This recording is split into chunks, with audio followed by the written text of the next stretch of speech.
Hey, my name is Toon, and I'm here with Bethesda Game Studios creative director John Rush and Fallout 76's lead producer Bill LaCoste. Gentlemen, happy Fallout Day. Happy Fallout Day. Happy Fallout Day, yes. All right, obviously you guys play this game in your downtime and probably while you're at work as well. But just take this picture here. You're on the main menu. You've chosen your world. What are you getting into? Bill, why don't you start us off? Well, right now I'm getting into Gleaming Depths. Absolutely. Heading right for the raid. John, what about you? I am probably getting into Gleaming Depths and getting out just as fast as I got in. I'm not at high level as Phil, but having fun while I'm getting my ass handed to me. So yeah, Gleaming Depths it is. And we're going to talk a little bit more about the raids coming up here in just a little bit, but let's talk about Caravans first. You dropped Caravans on us just a little while ago. What is in store for Milepost Zero and Caravans in the coming update? I would say, there's the potential for additional caravan routes. There's the potential for higher difficulty caravan routes. Of course, there is great potential for more outlets to use your supplies, such as additional vendors and goods from far away that these vendors can sell you that you can only get through your caravans. I think what the initial launch of Caravans did with Milepost Zero was sort of like put forth like a solid, here's a great feature, a solid introduction for kind of a lot of different ways we can expand it down the road, pun intended. Another thing that you've announced recently has been that camp pets are coming. And I want to know if you guys are cats or dog people yourselves. Why don't you take that one, Bill? I'm a dog person. Dogs, all the way. Yep. So I've owned both, and I've come to the conclusion after owning both that I'm a dog person, because I feel if a dog was the size of my house, right, we wouldn't know the difference.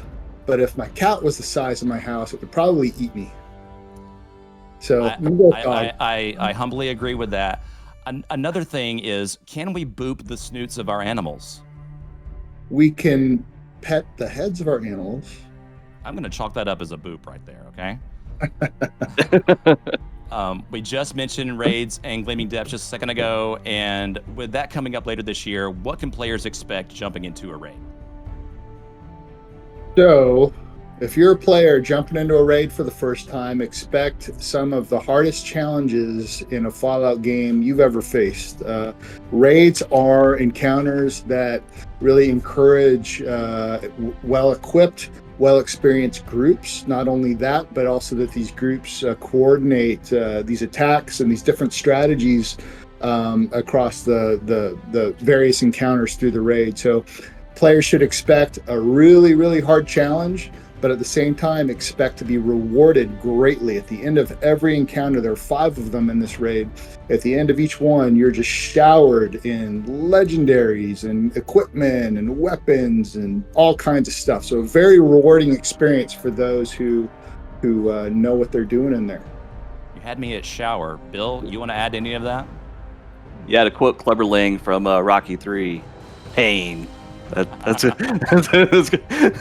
but in a really good way too. Like John said, we've built encounters here that people can get into, and they can quickly make progress to get better and better and better to eventually knock out the encounter, and that'll be replicated through all the other encounters throughout the raid. So again, players are going to start off, they're going to go in, they go, oh, what is this, oh crap, I died to this thing, but they're going to figure that out. It's really quick for people to figure out and to keep building on that knowledge. So I think we're going to see a lot of players engaging with it, and I think they're going to be having a lot of fun with it, as we've already seen on PTS. We've gotten so much great feedback, not only on just the encounter difficulties and things, but just how fun this encounter has actually been.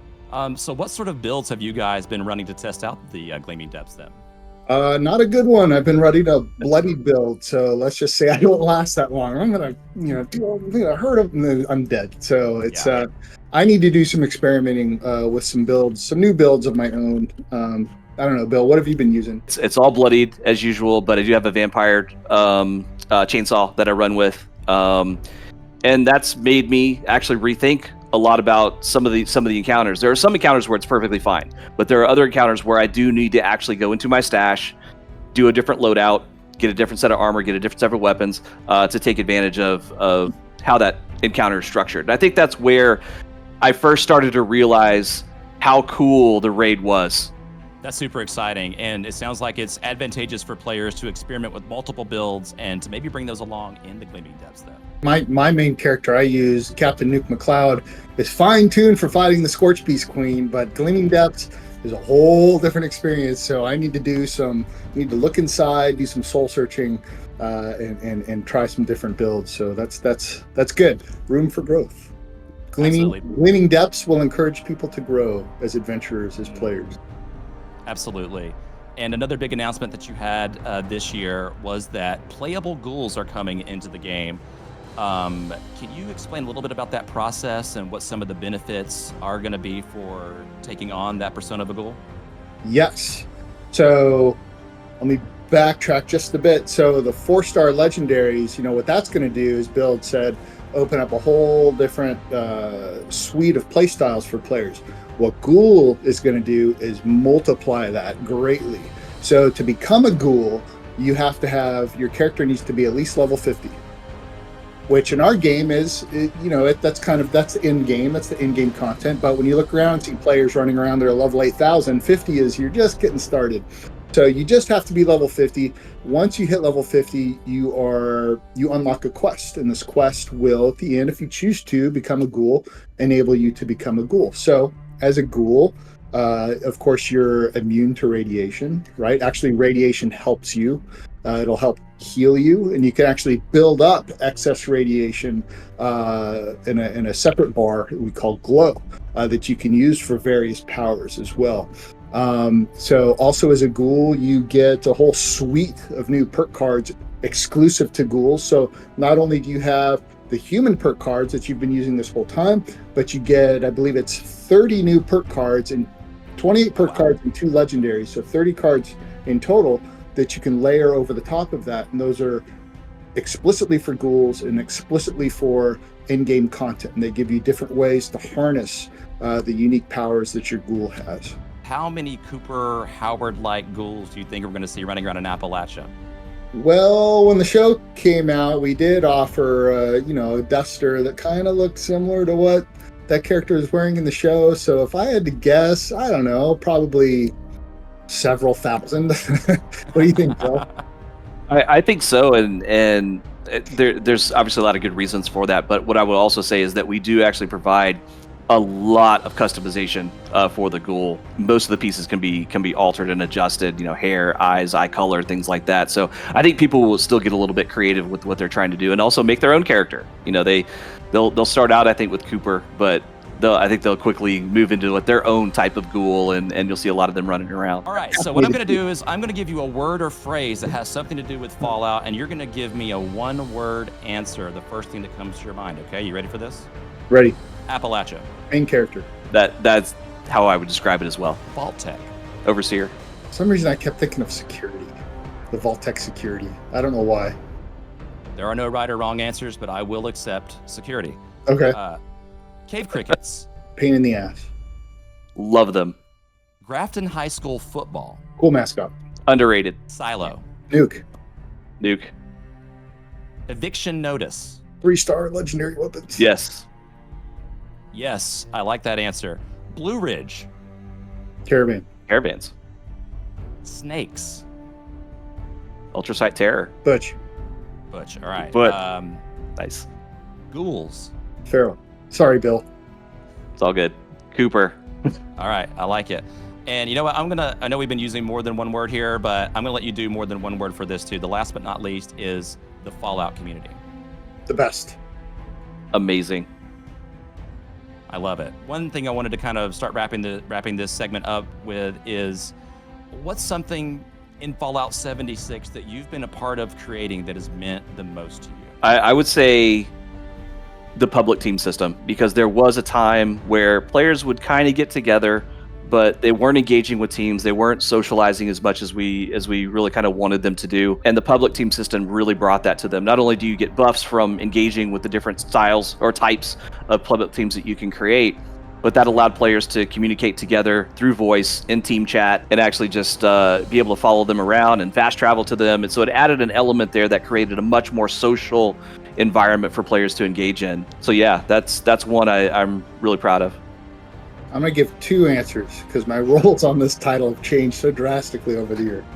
Back when I used to actually make art and could say, I made that thing, I got to concept and create the dragon. I love the dragon, even if it's a little niche. I think it's a lot of fun, very different, and just proud of that. Seeing people use it, I think is great. As a creative director, I'm less involved with things directly like that, right?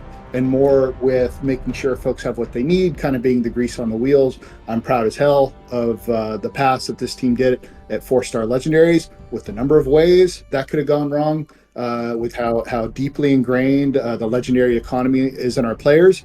They knocked it out of the park on the first try, and our players love it. What makes Fallout special to you? Fallout, I love the balance between all the awful stuff that's gone on in that world, the darkness, with that little hint of levity, wrapped up in a 1950s wrapper.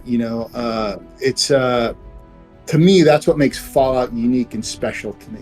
Like it's given me that ability to just sit down, play, but just enjoy, what the team has put together, what past teams have put together, and the thought and the dedication of creating this unique and engaging world, still filled with a lot of mystery and a lot of story. I think about all the games that have been there, and we've just scratched the surface of most of these factions and what they mean to the world. And so it's such an engaging world, and it's so much fun to get in and just mess around in. What was the first thing that struck you about Fallout 3, Bill? You got me thinking about my first experience in Fallout 3. First thing was the supermart, going down in there and then seeing that there were raiders inside the mart and having to sneak around and crawl and then there were even things to unlock already in there. Like, it was just it's really kind of hard to describe the feeling I had going into there, but it was just an iconic moment for me in that game. John, anything else to add there? I think that this is going to sound so lame. The thing that struck me first was after leaving that vault, being outside and just hearing the wind. Yeah. I was like, oh, this is cool. Probably seeing, the surroundings at the same time. Yeah. But it was the sound. Those sounds really, really hit me. The sound hit me and made me want to go explore. As odd as that may sound. I love hearing your stories. I love hearing your experiences. But that's all I've got here. For more info on all the Fallout Day festivities, be sure and visit fallout.com and Fallout on all socials. John and Bill, thank you for your time here, and happy Fallout Day. Happy Fallout Day. Thanks Happy for Fallout Day. joining us. Thanks for your support, your encouragement through the years. It's awesome getting to talk to you, and I hope we get to do this again soon. Oh yeah, absolutely. Bring it on. Thank you for celebrating Fallout Day with us. And play Fallout 76 for free until October 29th.